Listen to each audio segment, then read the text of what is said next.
Can MAHA dig us out of decades of science and health advice? Blaze News, The Mandate, starts right now.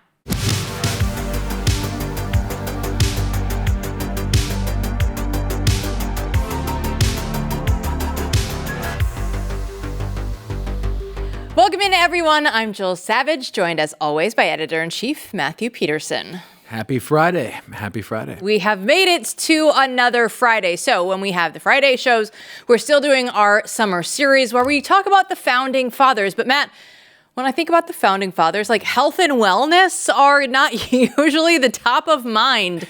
They have many, many other great ideas. And I'm sure that, hey, they were probably healthy people. But bring us into the discussion with Glenn Ellmers today. Well, Glenn is a very smart guy, and he writes political philosophy, books about political philosophy. And I was listening to him say something very deep at the fellowships, and it's a classic line from a lot of the Claremont Institute scholars, and that's that what happened in the last 150 years is throughout the Western world, we replaced the idea of nature with science and history. And what I mean by that is, science, good thing, right? But science, we thought, could help us to master nature. We could transform nature. We could do whatever we wanted to nature. Human nature wasn't a thing anymore. We can, make ourselves and be transhuman and all these sorts of things. And so science really took the place of nature as a standard of how we should live. And then at the same time, we thought that over time, right, history became our God. Like history is Barack Obama, right? We're bending forward to history. History is progress. It's always getting more progressive. It's always going to lead to something good. And your time is always the best time to be alive. And people are smarter than everyone in the past. And in the past, right, they were constrained by their time and they didn't understand all the cool things we do today because we have science. And so this has led to some really bad consequences, such as in the last 100 years, us eating a bunch of crap food and being told it was the good thing to do, and our society getting progressively less healthy rather than more healthy. Who knew that was going to turn out to not be a good idea? All the crappy food, come on, it tastes so good. So without further ado, here's Matt's interview with Claremont Institute Salvatore Research Fellow Glenn Ellmers.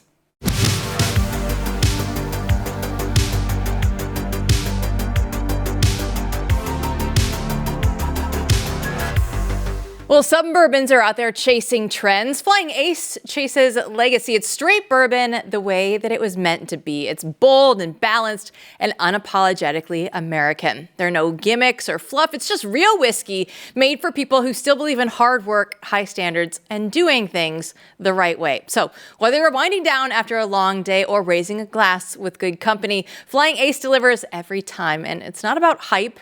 It's about heritage. It's about getting back to what bourbon was always supposed to be. So if that sounds like you're kind of poor, it's time to level up. You can go buy it online at flyingacespirits.com and use the code BLAZE for free shipping.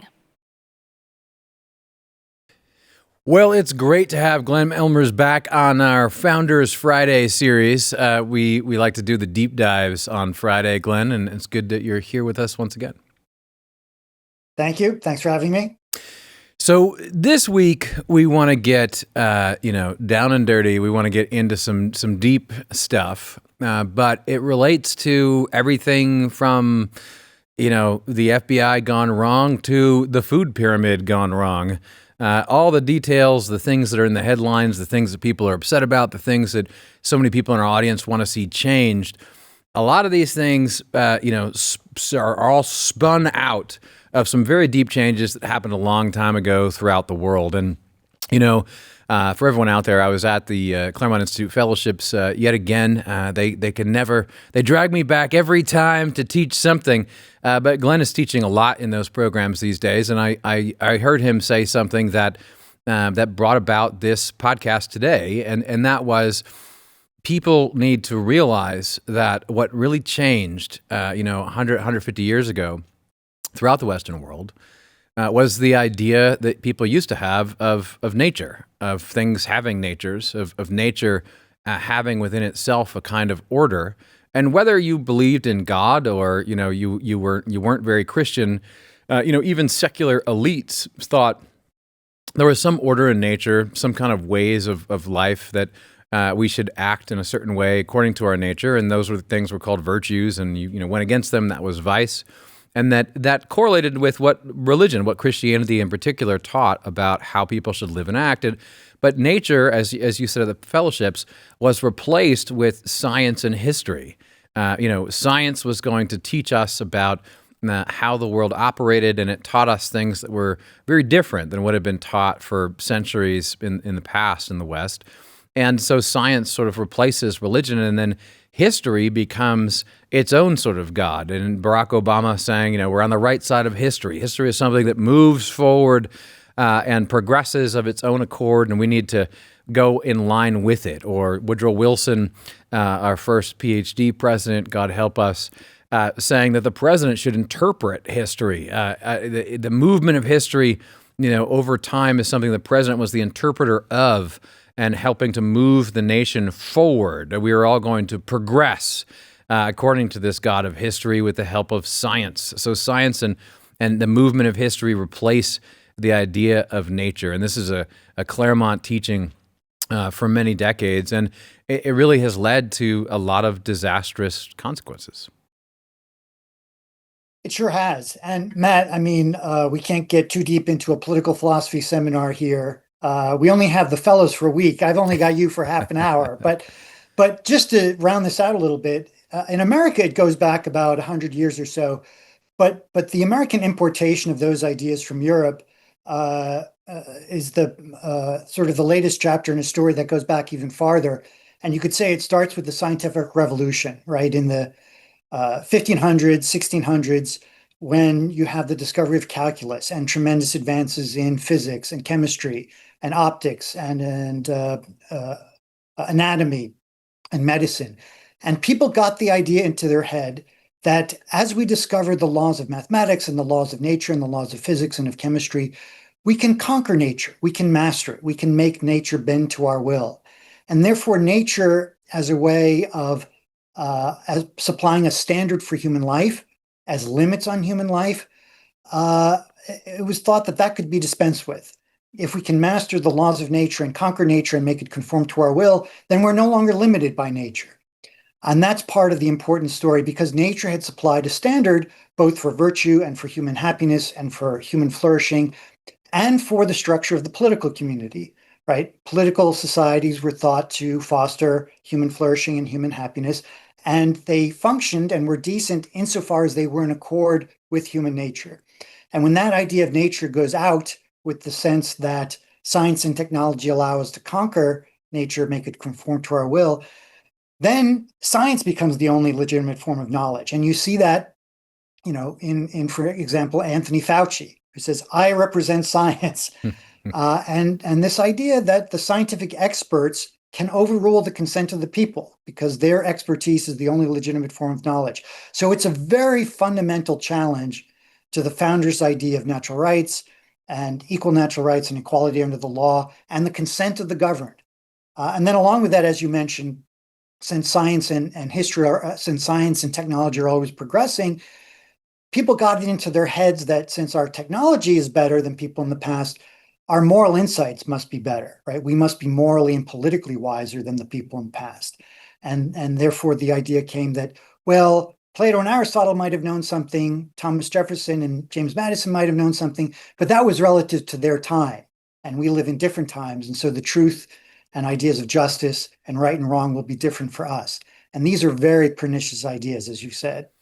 It's crazy to me. I remember learning this stuff, too long ago, and thinking, how do you even get outside of this framework? Because use the fancy word. You can call Hegel one of the authors of this idea of progress and each time evolving in some way, unfolding over time.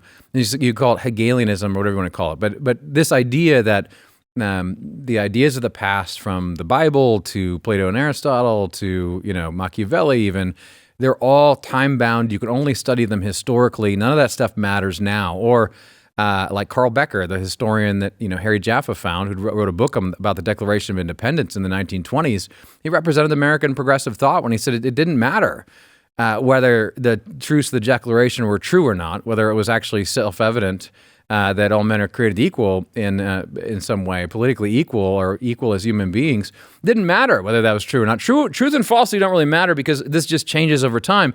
But that idea is in everything. It's in every part of our culture. It's in every movie where, the evil black and white fascists, are controlling everything, and then everything breaks out in a rainbow of color, and now we can find our authentic true selves. I mean, it's everywhere. And I do think we see a snapback now with MAGA MAHA rethinking some of this stuff when it comes to make America healthy again and make America great again.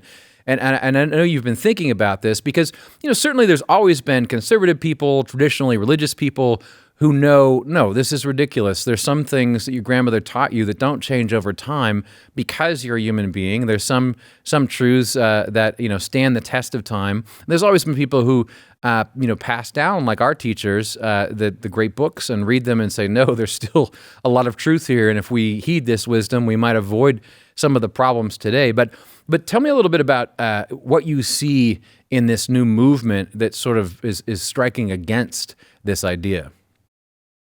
Yeah, so it's interesting that you mentioned Robert Kennedy Jr. and MAHA. I mean, I've been interested in this a long time. Personally, I sometimes tell my friends I'm paleo, and they think they mean that I'm talking about being a paleoconservative. What I mean is I'm on the paleo diet or lifestyle, which just means living according to the way human beings have lived for thousands of years, recognizing that there's a lot of aspects of modern society that are not good for us. We lived for thousands of years without artificial light, without processed foods, without being sedentary. We're designed to move around, to get sunlight, to get exercise, to eat natural whole foods. So I've been interested in this for a long time, and I'm very gratified to see Secretary Kennedy now taking the lead on this, trying to focus on getting rid of processed foods and artificial, what is that, corn-based sweeteners and all that artificial crap Seed that's in our oils. food, and excessive prescriptions of pharmaceuticals and all this. And so here's to your question. What's interesting is there's a direct connection between the political and the sort of individual side of health, bodily health and political health. And the same mistake was made. So around the middle of the 20th century, we started to see what were called diseases of civilization.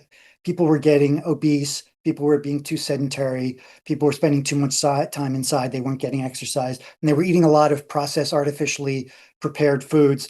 And it was bad for us. And we started seeing obesity and diabetes and coronary heart disease and all the things that go with the modern lifestyle. The problem was our scientific experts identified the wrong culprit. They thought that the problem was the foods that people had been eating for thousands of years, and they identified things like meat and butter and eggs as the culprits and said, we need to eat more refined processed carbs. And what's interesting is one of the big culprits in this was a guy named George McGovern, Democratic nominee, candidate for president in 1972, was defeated by Nixon in an overwhelming landslide. But in 1977, he headed a select committee on health and nutrition and was one of the people that pushed the food pyramid, which was to say, get rid of all the natural foods we've been eating, and you should eat mostly refined, processed grains and carbs. And it's very interesting that this rejection of nature and what's naturally good for us is the same mistake. My joke is the administrative state is the food pyramid of politics. It gets everything exactly upside down. And the idea that science can give us new, better things, that the rule of the expert class will give us new artificial processed happiness and new artificial processed foods, and the experts can tell us what to do. And the rejection of natural foods went along with the rejection of natural rights. I'm being a little bit glib, and it's a little bit more serious than that, and it's a little bit more subtle. But the idea is the same, right? We rejected natural rights, which is an idea that had gone back for a long time. The idea that all human beings are naturally and equally members of the same species is an idea that goes all the way back to Plato and Aristotle. And we rejected that just like we rejected our natural diet. And there's an interesting parallel there. And I don't want to make too much of it, but the self-appointed expert class has done a lot of damage to our physical health and a lot of damage to our political health. Well, I like this parallel. I think this parallel is pretty good. I think we should stick with it because it makes a lot of sense, and it makes things, I think, clear because, and also it helps, I think it helps different people understand the problem that we're in because, this big, beautiful coalition we have. I mean, I think there's a lot of people who are drawn first to MAHA. They may have not as been, they weren't as political, but COVID and other things, right, pushed the kind of MAHA moms to RFK and to end up supporting Donald Trump. But the food pyramid, I mean, let's zoom in on that a little bit. So what you're saying is 1950s, like post World War II, is really, that's when the idea of the elites started. Like, people start using the word elite a lot. And experts, we're gonna get a meritocratic system. We're gonna have all these elites go to fancy schools and they're gonna tell us what to do. And here's what they came up with, right? I mean, they came up with this pyramid that we were all supposed to. We all know. Everyone of a certain age knows. And you're saying George McGovern, the lefty loser, who got trounced by Nixon, is actually the one promoting this. At the real base of this pyramid is the idea of the experts that, oh, it's so great that we can make processed food now, the 1950s on, en masse, and we can mass produce bags of Doritos, et cetera, and that we should actually be eating these refined carbs instead of the stuff that you'd have down on the farm. I mean, it's wild that we even have to have this conversation now, because it feels like so many people have broken through the other side. And I believe they have, even the FDA has changed. Is that right?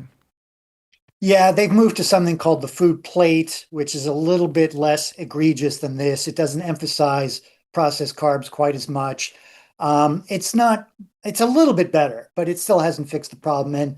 And I think Secretary Kennedy, we'll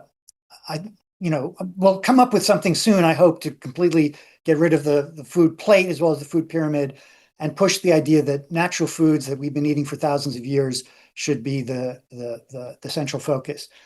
I mean, let me say something a little bit about the younger people on the right who are attracted to the idea of physical health, right? And so interested, as you say, in the MAHA movement, interested in weightlifting, interested in being healthy, interested in eating natural foods. A lot of those same people, I think, might be open to this idea now that the experts told you that the founding was wrong, that natural rights was wrong, that equality is wrong. Those are the same people who've been telling you to eat processed food, right? Mm-hmm. So don't believe them, right? Just like people made a mistake identifying the wrong culprit in the 70s and 80s with the food pyramid, people have made a mistake identifying the culprit of our modern atheism and relativism and hedonism and nihilism, and they think that traces back to the founding fathers. And it's the same error of identifying the wrong culprit. And the answer, I think, is the same, that we should have a political society that's in conformity with human nature, and that's exactly what the founders were trying to do. And we should have a diet and a lifestyle that's in conformity with human nature, and that's what I think a lot of people are recognizing. And so it's as I say, I'm simplifying a little bit, but there's a lot of truth in this, and I think it's it's an interesting parallel to make people aware of. So let me play devil's advocate then on the natural rights front, because what you would have what the argument might be is, look, Glenn, that's nice. I might agree with you on the food thing, but when it comes to natural rights, the argument for this, against this, could be, look, you don't actually want everyone ruling, because everyone, as the meme says, the people are retarded, and the people get it wrong. And, gosh, look around, the people get it wrong all the time. And so we'd actually want experts or people who know things about certain things in charge, right? So, you worked at, an agency dealing with nuclear power and, nukes. I mean, well, that's a complicated subject. We don't want just any idiot off the street in there, bossing us around when it comes to that. And we have so many problems with bureaucrats, et cetera. In fact, we need elite people. We need people who are, highly skilled, highly competent in power, who can wield it in the right way to get rid of all this nonsense or something along those lines. What do you say to that? So there's a lot of truth in that. I did work at the Nuclear Regulatory Commission for a little while, and obviously the world is a complicated place. We do have very powerful technologies now, and we certainly do need people who know something. There's nothing wrong inherently with knowledge, and there's nothing wrong with relying on people who have specific kinds of knowledge. The question is, does that knowledge, first of all, does that knowledge include an understanding of moral political questions? Again, let me go back to Anthony Fauci. I sometimes tell the fellows when I'm teaching for Claremont, if Fauci hadn't existed, we would have had to invent it, because he's just so perfect as an emblem of the hubris and the arrogance of this claim that science knows everything. Anthony Fauci may have known something about epidemiology, but how did that qualify him to decide that schools should be shut down? Is he an expert on child psychology? Did he know what the effect of that would be? What was it going to be the effect of keeping people locked up in their homes, and the depression and the alcoholism and the drug dependency, and maybe even things like spousal abuse that created? What about national security considerations? What about the economy?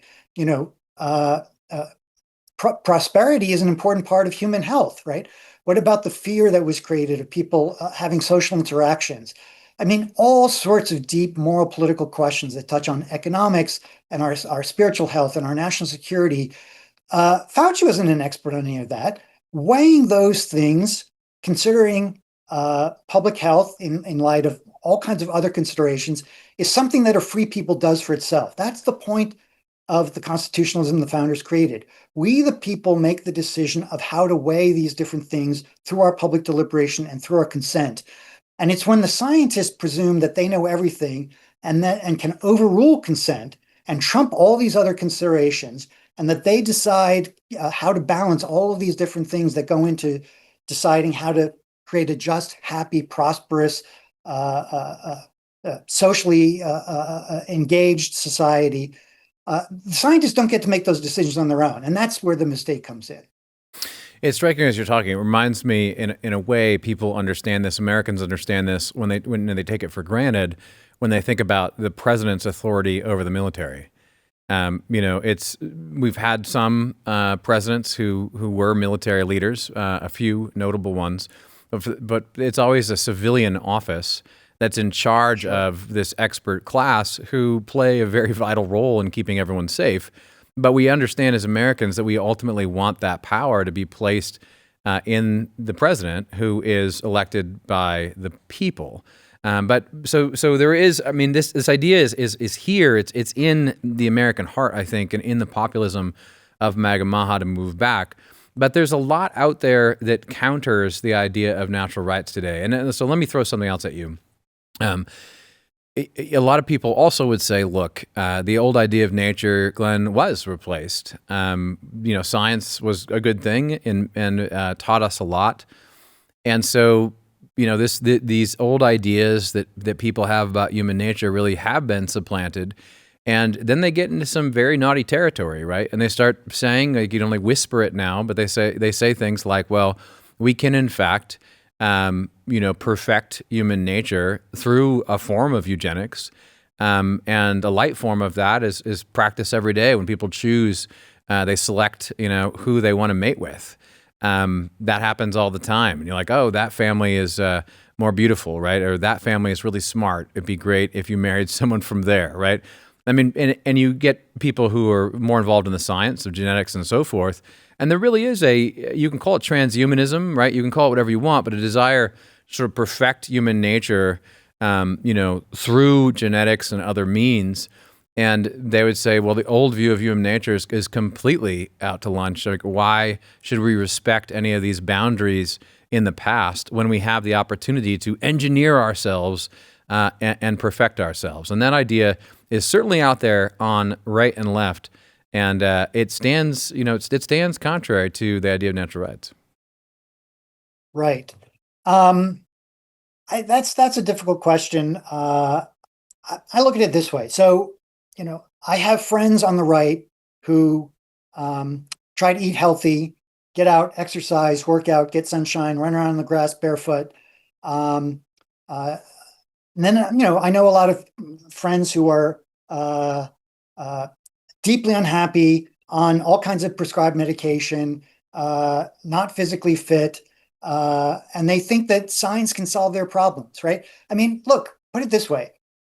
Has modern society really made people happy? Have all these technologies and these gizmos made people happy? We have loneliness, we have drug addiction, we have people taking all kinds of medications to solve their problems. People are still too sedentary. People are, in their homes, ordering fast food, addicted to video games and internet porn. Has that really made us happier? In my experience, the people who can unplug, detach themselves from the screen, go out and run on the beach, eat a steak and an orange are actually a lot happier. So I'm not at all persuaded that the promise of science, that the conquest of nature will lead to our happiness and our liberation, has turned out to be true. I think it's turned out to be a very false promise in many ways. Yeah, and it is unbelievable. I mean, the amount of mind pills that are being taken every day in America and prescribed like or nothing, right? I mean, practically everyone is on some kind of mind pill that the doctor gives them, the shrinks give them, and where the cost of that is only now really being counted by many people looking around, going, "What the hell happened? Are we happier as a people?" And I think you're right. You have to say, by every measure, no, we're not. We're in fact a very depressed, in many cases obese and unhealthy nation, and we need to get out of that. But that requires this return to nature, as you say. So we'll go back to natural rights, but let's start with MAHA. I mean, what do you see as the next steps? Like, what's in the broad strokes? Like, what does MAHA need to do moving forward? What are the things that RFK and others need to do to really help this movement transform America and make America healthy again? Well, I think he's doing a lot of it. It would be nice to ease some of the regulations on things like, we favor the mass production of food in a whole variety of ways, and it's very hard for small farmers raising, grass-fed beef and pastured chickens and pastured eggs. And even, I happen to be a raw milk advocate. There's still a lot of regulatory burdens for people trying to produce, on a small scale, humanely raised foods, raised in a natural way that are good for us. So there's a lot more to be done there. Now, that can only go so far, but still, the deindustrialization of our food chain would be a big step. And of course, the overprescription of drugs and the pharmaceutical issues is a huge one. So I think he's going in the right direction. I'm not sure what other specific steps he would add. Certainly promoting exercise is a great idea. Getting people out in the sun. We've gotten to the point where we think we have to be sort of gerbils running around inside, never getting out in the fresh air and the sunshine. I think in general, everything he's doing is in the right direction. I would just say keep going. Just a couple of anecdotes from the last few months of my own life. I remember seeing, I won't say where, but seeing in a hotel a bunch of the gerbil machines, the running machines, and they were all next to a plate glass window that was overlooking the water and a beautiful walking path. And you just kind of look at this and go, like, why would we be inside, in a nice day and not out there running? Or another anecdote from a few nights ago, a friend reporting he was talking to a woman. And they were sort of flirting a little bit. And then it came out, she said at one point, "I'm taking 7 pills a day just so I can socialize with other people." And, he passed. But when you're used to this, you see this everywhere you go. So changing that is really changing culture at its core. And it has to come along with this idea that no, all these gizmos and gadgets, as you say, aren't necessarily good for you. They're actually hurting you, and you have to get out of the matrix and then rethink it. Because it's not like you're not saying all technology is bad or science is bad at all, but it's getting outside the frame and realizing that you have to do this in accord with nature, not trying to conquer it or squash it. How do you describe that? Because I know that what you're not saying is, we just need to go all natural with everything. You're not opposed to technology and science. No. But recognize its limits. And even in little things, we have a natural circadian rhythm. I'm getting up there. I'm close to 60, but I'm still pretty healthy guy. But I have decided that going to bed by 10 o'clock and getting up around 6 is much better for me. And that's part of our natural sleep cycle. Turn off artificial lights, get away from the screen, get your eyeballs away from those UV rays. Most people don't get enough sleep. Most people don't sleep in a dark enough room. Most people stay up much too late. And again, it's this addiction to the technology, which has its place, but to the degree that it interferes with the natural rhythms of our life, the natural needs of our bodies, it's a problem. And again, the political corollary to that is by nature, we're supposed to be equal members of the same species. We're supposed to have equal natural rights. And therefore, the only legitimate government is the one that operates by our consent. And while we should draw on the knowledge of people who know specific things, they are not angels. They are not necessarily more moral or more virtuous than us. Because you have a degree in epidemiology does not authorize you to decide everything about how society should function. And so thinking back to the natural way people function in terms of our bodies, helps us think about the natural way societies should be arranged to foster human happiness, to ensure that we consent to the kind of decisions that are made on our behalf, that our equal natural rights are respected, and that we don't treat scientists as if they were gods. Yeah, I think a lot of our audience does realize that was an enormous mistake. And you're right. If Fauci didn't exist, we'd have to invent him. That's a great line. What I love about him is he's the quintessential bureaucrat, right? The man who ascended to the point where he made more money than anyone else in the federal government, and still gets a fat pension while increasing his personal wealth to tens of millions of dollars. And is as slippery as an eel. I mean, he knows how to navigate the system. It's sort of a sociopathic mindset where those people will say anything, and their whole life becomes, just keeping the position. Very, very bad, very bad person. But what you're talking about is self-governance. And if I'm gonna play devil's advocate again, I'm gonna say, self-governance is hard, Glenn. I mean, self-governance is hard. The founders knew it was hard for the people. They knew you needed a virtuous people. They thought religion, particularly Christianity, was necessary in order to have popular government, because if you are going to abide by consent of the governed in your political regime, and ultimately the people are going to rule, then the people have to decide rightly, and they have to take part and take responsibility for their own lives. And this parallel that the theme of the show today is running along is really telling here, right? Because the self-governance in your own life, to get off the screens, not to live in the pod, right? Not to eat the bugs, not to get off the pot, the porn, all the stuff.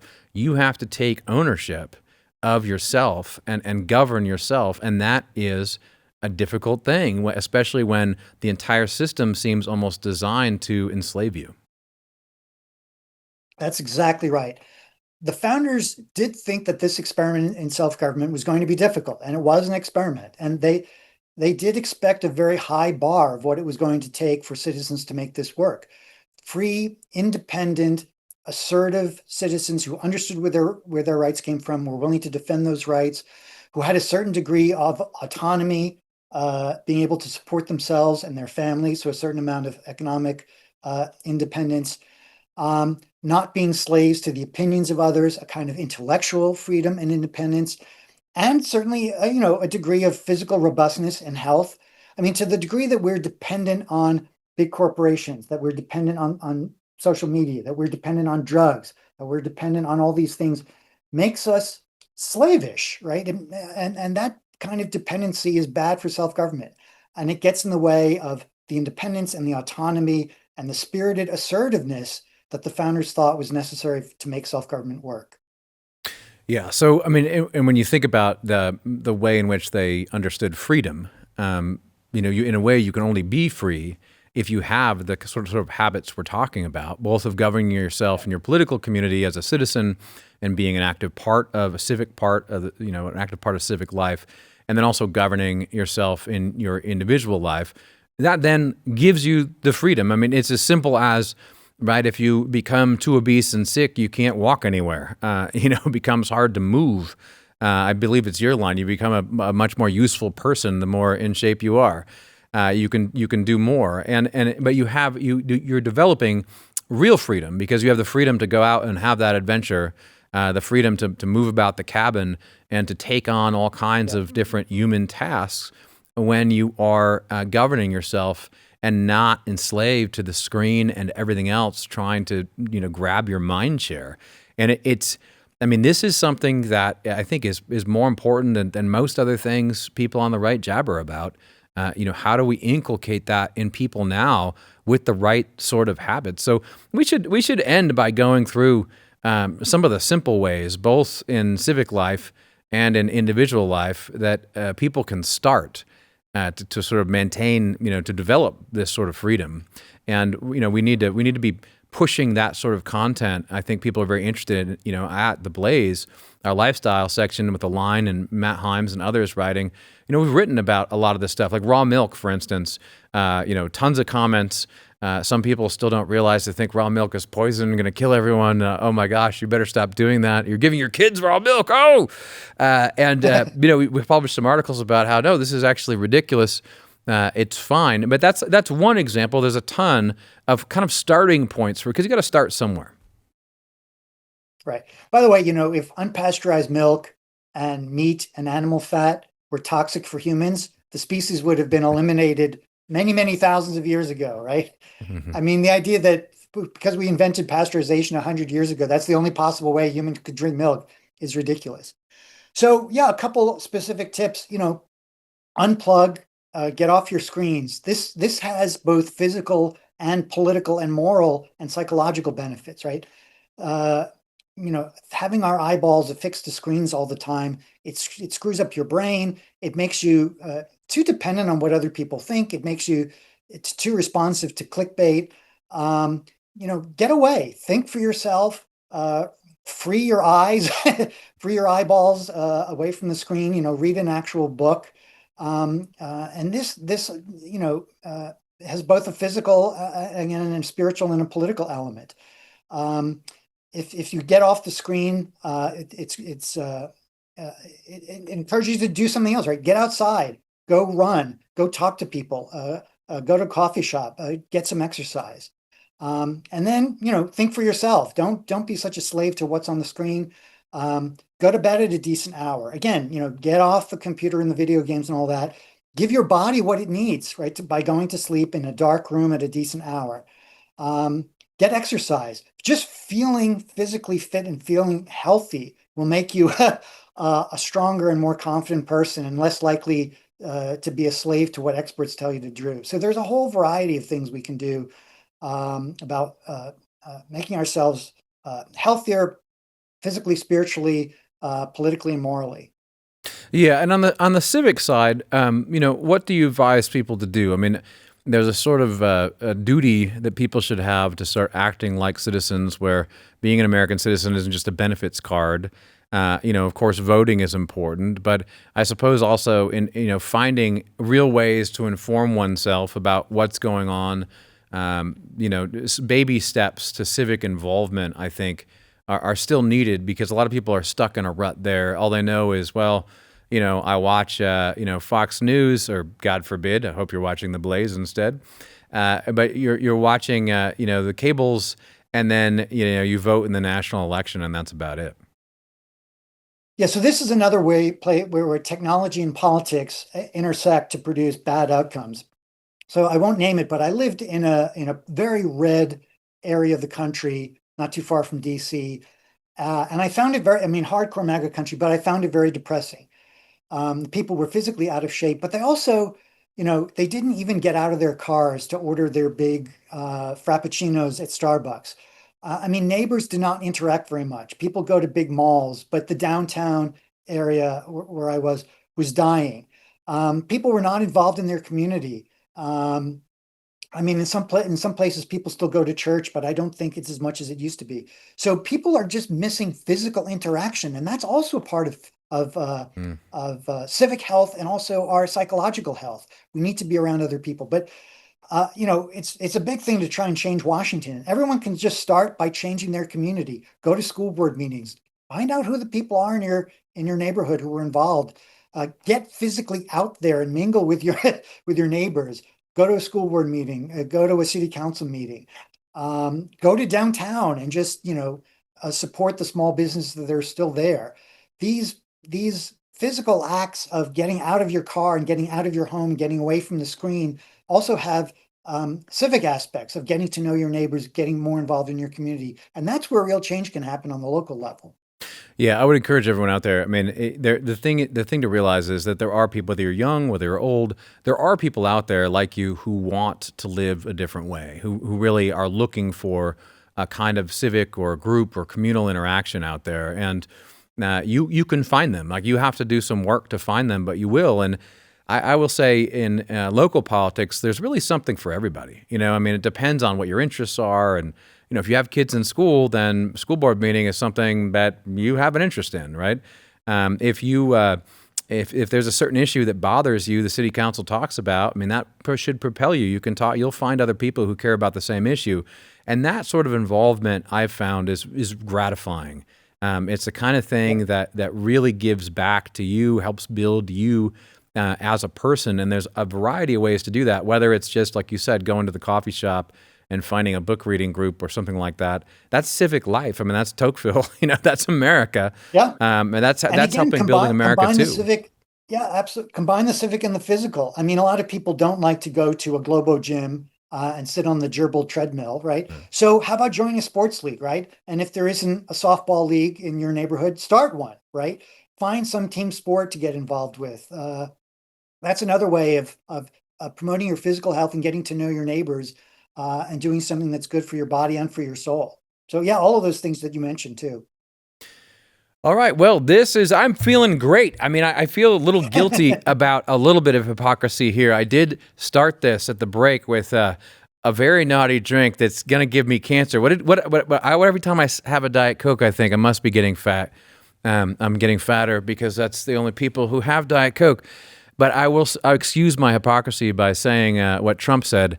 What's in this? It's probably going to kill me. Remember that tweet? And he's like, well, I'm going to drink that shit anyway. Well, water is better, but, everything in moderation, right, Matt? Yes, everything in moderation. We're trying. I feel pretty pumped up after this one and ready to go out there. I hope all of you found it as enjoyable as I did. Glenn Ellmers, thank you very much once again. Thanks, Matt. Well, that was definitely a different conversation than our usual Founding Friday interviews. So when I look at it, it does make sense that we start with a natural way of life, and then you go through all of the science and health and all the mumbo jumbo that they try and teach you, and you end up back at the top with by the way, natural way of life. Probably the best answer. Yeah, I mean, there's a certain aspect of this that's just commonsensical, right? It really is common sense. We're seeing really the return of common sense in America with the rise of MAGA and MAHA. But on the other hand, we're all ensnared, right? We're all enslaved by the screens and a way of life that just has been set forth for us in the last few decades, and we're trying to get out of that. We're trying to go back to nature and go back to real health. So what I think is interesting about the conversation is, as Glenn says, it's not just the administrative state, right? That's a creation of this large government apparatus that doesn't really care about your consent and just wants to rule you because they're the experts, whether you're talking about Anthony Fauci or whether you're talking about, Biden's FBI censoring speech in America. It's also the everyday aspects of life where, you're supposed to eat the bag of Doritos and accept all the processed foods and accept the old food pyramid and think that, eggs and meat were bad for you and all this other ridiculous stuff that we're getting away from. And so I think there's real wisdom kind of thinking about this holistically, that we're really rethinking what the American way of life should be like in the 21st century right now with this entire movement. And that's really important stuff. Well, there are Doritos on taco pizza, which I am bound and determined to make you try at some point. But Matt, it's football season, right? I'm going to need to be healthy, Sunday through Friday. Because for me, football season means Saturday. For you, it means Sunday. Listen, I'm going to have my screen time. There's no way around it. Maybe I can get out and do a walk in the morning before everything starts off. But it's America. And these are first world problems. And this is how we got here. Yeah, so this is something that, people online will complain a lot about sports ball because there are too many people watching sports for spending way too much time like glued to a screen, et cetera. But to me, my challenge to people is, of course, I'm not going to stop watching sports, but my challenge is make sure you're playing one, right? Or make sure you're doing enough exercise where you're offsetting that Sunday indulgence. And the indulgence is fine. Of course, it's fine. All things in moderation. It's fine to indulge one day a week, but that should spur us, right, to do more on those other days, because it's not just about your physical health. You can't. This is the point of the conversation we had today with Glenn. You can't separate your physical health from your mental health, from your civic health as a people. And that's, I think, what people are realizing. And that's a really cool thing. But I will stand up for sports and for football because spectator sports has always been with us. And football is still one of the great actual contests that you can have between men that isn't actual war, that every society has celebrated in some way. And it involves the most incredible sort of teamwork and complicated teamwork necessary to win. And we love excellence. So that's why we like sports. And sports is one of the last places in which you can still see excellence on display being praised. You just can't get sloppy and overindulge. One of the easiest things that if you're like, this sounds like a lot to undertake, going outside and getting sunlight is the easiest thing to do. And it's so life-changing, honestly. Like, it makes you feel so much better when you're outside in the sun. Like, this is what we were meant to do. It's not that hard to figure out when you're like, this is what people did for thousands of years. Yeah. And I've been in a bad way in my own life, just periods in the last few years. And I will tell you that the sunlight thing is absolutely true. And you don't need to do a lot. Like Glenn and I talk about a lot in this interview of different things you should do. And we got to get off the screens, we got to do this. But the job here is not to cause you anxiety out there if you're listening to this. Like, oh my gosh, I do all these things and I need to. You can start really simply. It's like take a damn walk once a day and go outside in the sun. You'll feel better. It's okay.